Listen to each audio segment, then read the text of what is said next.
ஒன்றும் பெரிய குற்றம் செய்யல. அதற்காக அப்பனையும் மகனையும் அழைச்சிட்டு போய் காவல் நிலையத்தில் வச்சு அப்பனுக்கு முன்னால பிள்ளையையும் பிள்ளைக்கு முன்னால அப்பனையும் அடிச்சே கொண்டானுவோம். அடிச்சே கொண்டான். அப்படி அடிச்சு கொண்டப்ப நம்ம முதலமைச்சர் எடப்பாடி பழனிசாமி என்ன சொன்னார்னா, அவங்களுக்கு உடம்பு சரியில்லாம போச்சு, அதனால சேர்த்து போயிட்டான். மனசாட்சிக்கு விரோதமா பேசினார். 2 பேருக்கும் உடம்பு சரியில்லை, அதனால அவங்க ஜெயிலில் செத்து போயிட்டாங்க என்று ஒரு அப்பட்டமான பொய்யை பகிரங்கமா சொன்னார். இன்னைக்கு அத்தனை பேருக்கும் தூக்கு தண்டனை வழங்கப்பட்டிருக்குது. தூத்துக்குடியில் துப்பாக்கி சூடு இருந்தது, 14 பேர் செத்து போனாங்க. 14 தானே, 14 பேர் தானே தூத்துக்குடி துப்பாக்கி சூட்டில் 14 பேர் செத்து போனாங்க. முதலமைச்சர் கேட்குறாங்க என்னன்னு, எனக்கு தெரியாது, நான் தொலைக்காட்சியை பார்த்தா தெரிந்து. என்ன மயிர்கிடா நீ முதலமைச்சராக இருக்கிற, தொலைக்காட்சியை பார்த்தா தெரிந்து கொண்டேன் அப்படின்னு சொன்ன முதலமைச்சர் தான் எடப்பாடி பழனிசாமி. அவர் தான் சொல்றாரு, எங்காச்சும் அரசியல் பேசுறாரா? அவர் என்ன பேசுறாரு? இப்போ 3 நாளா நானும் தொடர்ந்து தொலைக்காட்சியில் பார்த்துக்கிட்டு என்ன பேசுறாரு? கருணாநிதியை சிறையில் வச்சிருந்தாரு ஸ்டாலின். இவர் ஒரு முதலமைச்சர் வந்து பேசுகிற பேச்சாது இப்படி பேசலாமா? கலைஞர் உடல்நலம் பாதிக்கப்பட்டு வீட்டில் கோபாலபுரத்தில் இருந்தார். பல முறை போயிருக்கேன் வீட்டுக்கு, பல முறை வீட்டுக்கு போயிருக்காரு. நல்லகண்ணி போயிருக்காரு, தாப்பாண்டியம் போயிருக்காரு, திருமாவளவன் போயிருக்காரு, செல்வ பெருந்தக போயிருக்காரு, பல அரசியல் கட்சி தலைவர்கள் போயிருக்கிறாங்க.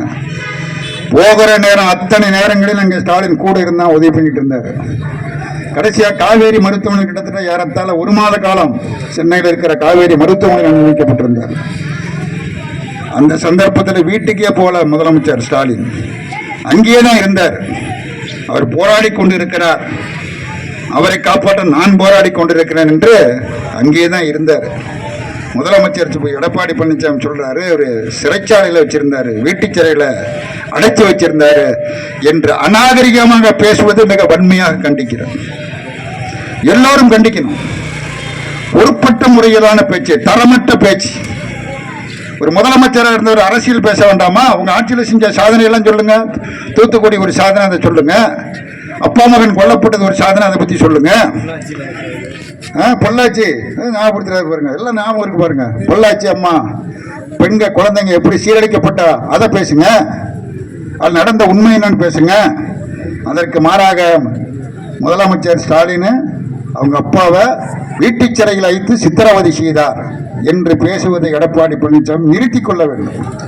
எடப்பாடி பழனிசாமி எப்படி இருக்காரு தெரியுமா உங்களுக்கு? அவருக்கு நமக்கு ஒன்றும் தனிப்பட்ட பகையெல்லாம் கிடையாது. அவர் நல்ல நண்பர் தான். அவர் என்னை பொறுத்த மட்டும் எனக்கு நல்ல நண்பர் தான். எல்லாருமே நண்பர்கள் தான். யாருக்கும் தனிப்பட்ட முறையில் வருவது என்பது கிடையாது. ஆனால் அவர் எப்படி இருக்காரு? உங்கள் வீட்டில் இந்த சிலந்தி கூடு கட்டி இருக்கும் பார்த்துருப்பீங்க. சிலந்தி பூச்சி, 8 கால பூச்சின்னு சொல்லுவோம்ல, 8 கால பூச்சிம்பாங்க, சிலந்தி பூச்சின்னு சொல்லுவாங்க. அது வீடு வந்து நம்ம வீடு, அது வந்து வீடு கட்டாது நம்மளை கேட்கணும்ல. நான் வீடு கட்டிக்கணும்னு கேட்கணும்ல, அது நம்மளை கேட்காது, அதுவாக ஒரு வீட்டை கட்டிக்கும். அதன் வாயினுள்ள இருக்கிற எச்சியை பயன்படுத்தி குறுக்கும் நெடுக்குமாக வளைவாக ஒரு வீட்டை கட்டிடும். வீட்டை கட்டிட்டு நடு மையத்தில் ரொம்ப நல்ல பிள்ளைய அமைதியாக உட்காந்துரும். முண்டாது முழங்காது. அது இருக்கிறதே யாருக்கும் தெரியாது. இந்த ஈ இருக்கு பாருங்க, அது ஒரு சனியம் முடிச்சது, ஒரு இடத்துல ஒழுங்காக உட்காராது. இந்த நாயை பார்த்தீங்கன்னா நடக்காது, ஓடிக்கிட்டே தான் இருக்கும். நாய்க்கு வேலையெல்லாம் உட்கார நேரம் இல்லாமல் அது ஓடிக்கிட்டே தான் இருக்கும். ஒன்றுக்கும் ஒரு பழக்கம். அது மாதிரி ஈ ஒரு இடத்துல உட்காராது. இங்கே ஓட அங்கே போய் பறந்து மாறி உட்காரும். அது போய் என்ன பண்ணோம், இந்த சிலந்தி வலையில் போய் உட்காந்துரும். சிலந்தி வலையில் உட்கார்ந்த பிறகு அதால் கிளம்ப முடியாது, ஒட்டிக்கும். அது ஒட்டிட்டு நல்லா மாட்டிக்கும். அது படைச்ச ஆண்டவனை பார்த்து சொல்லும், நான் வந்து மாட்டிட்டேன், இறைவா என்னை காப்பாற்று அப்படிங்கும்.